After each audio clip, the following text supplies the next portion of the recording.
Assalamualaikum, hai, welcome back to my channel. Misi mencari cinta sejati. Berjuang keluar dari sarang, mencari secercah cahaya terombang-ambing angin.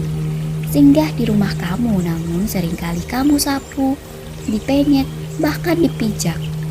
Berujung jadi santapan ayam dan burung.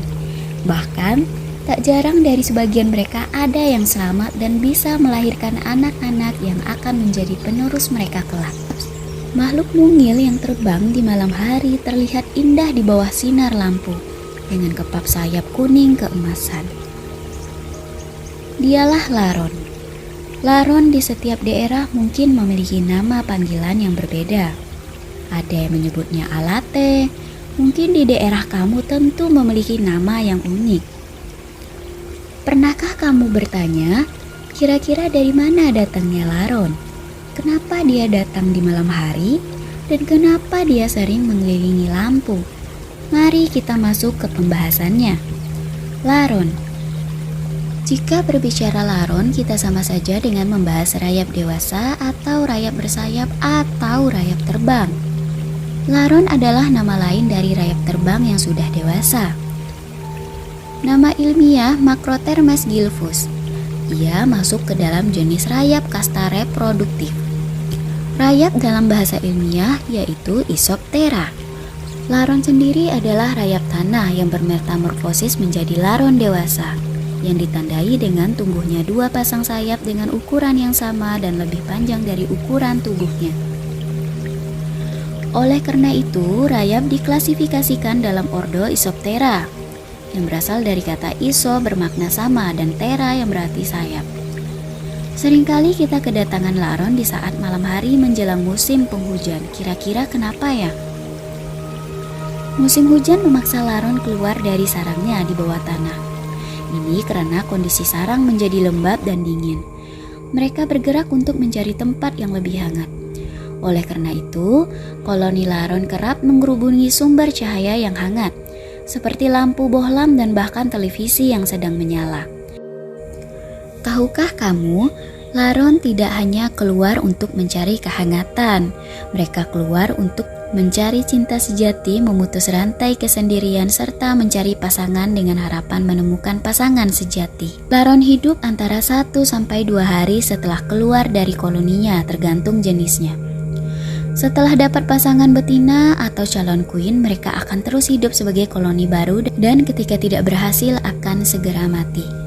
Inilah sebab laron masuk ke rumah kamu untuk mencari pasangan dan mencari kehangatan. Laron kecil adalah rayap yang menyerupai seperti sekumpulan semut putih. Namun kebanyakan orang salah mengartikan laron dan semut. Ternyata semut bukanlah kerabat dekat laron atau rayap. Ternyata hal yang tidak disangka-sangka yang berkerabat dekat dengan laron atau rayap adalah kecoa.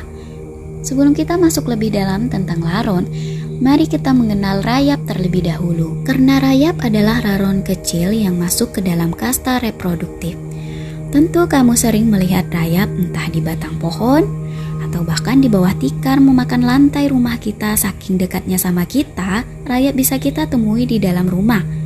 Terkadang rayap memakan bagian tiang-tiang bahkan lantai rumah atau dipan kasur. Lumayan meresahkan ya. Tetapi di sisi lain, jika tidak ada rayap, kebayangkan tidak ada yang menguraikan pepohonan yang sudah mati di hutan maupun di sekitar lingkungan kita. Maka akan terjadi penumpukan pohon yang sangat banyak, sehingga timbullah masalah lingkungan. Karena hanya rayap serangga yang mampu memakan batang pohon. Kira-kira sekuat apa gigi rayap sampai bisa memakan kayu pepohonan? Kalau dilihat-lihat, kandungan kayu sebagian besar adalah selulosa, hemiselulosa, dan lignin.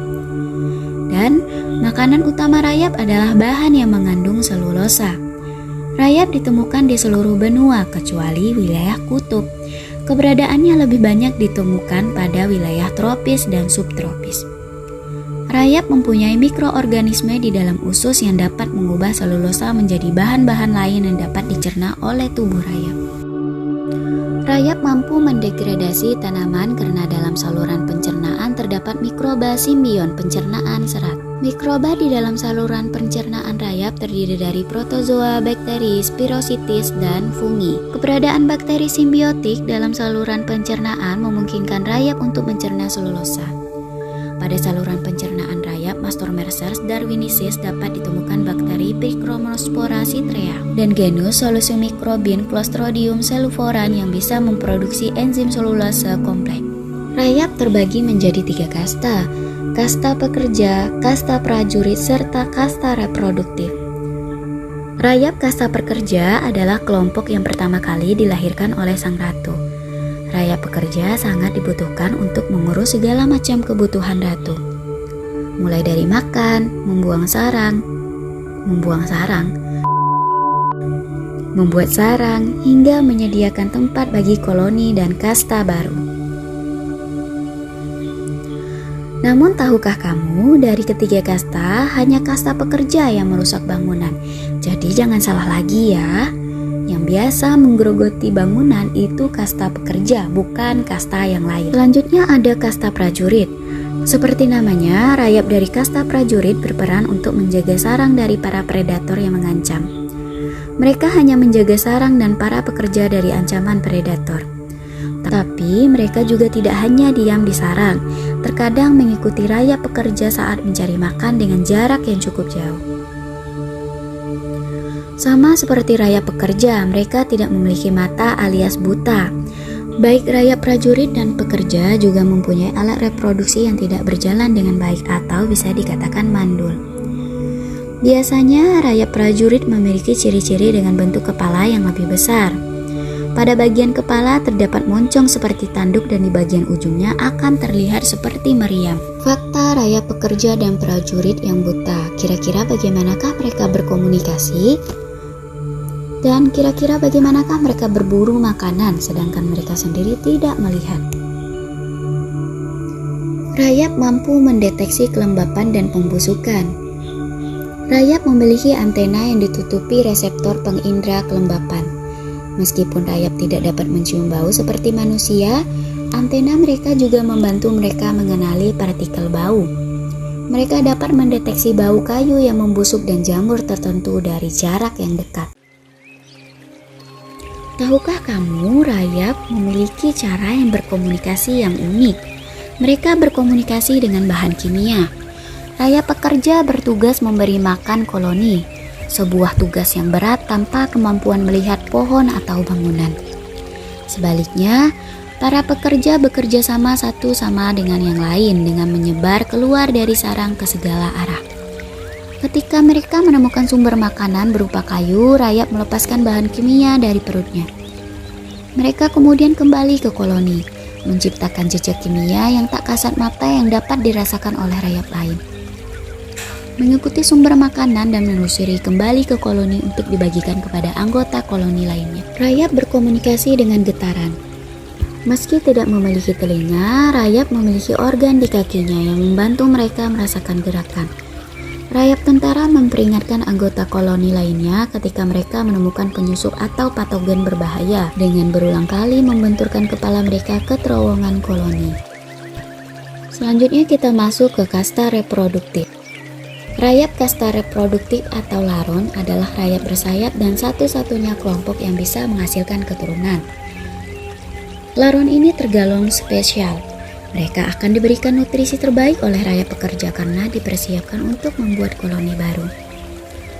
Ketika menginjak dewasa, laron akan keluar dari sarangnya dan mencari pasangan untuk kawin. Ini biasanya terjadi ketika musim hujan tiba. Laron terbang mencari sumber cahaya untuk menghangatkan tubuh serta mencari pasangan hidup.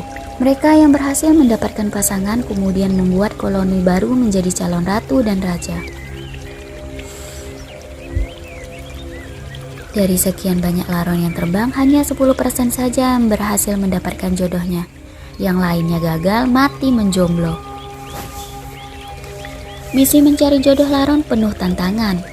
Pernahkah kamu melihat banyak sayap-sayap laron berserakan di lantai atau di tanah? Dan kira-kira kemanakah tubuh laron? Tujuan dari laron terbang memutari lampu adalah untuk mencari pasangan. Memang secara kasat mata kita sulit membedakan mana laron jantan dan mana laron betina. Setelah menemukan pasangannya, larun jantan dan betina akan menjatuhkan diri ke tanah atau lantai, kemudian memutuskan 4 sayap mereka. Misi mencari jodoh terkadang terhalang oleh manusia yang mematikan lampu yang berujung jatuh ke lantai sebelum menemukan pasangan sejati.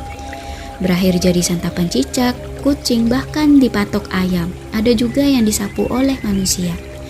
Jadi sekian dulu ya pembahasan kali ini. Thank you for watching.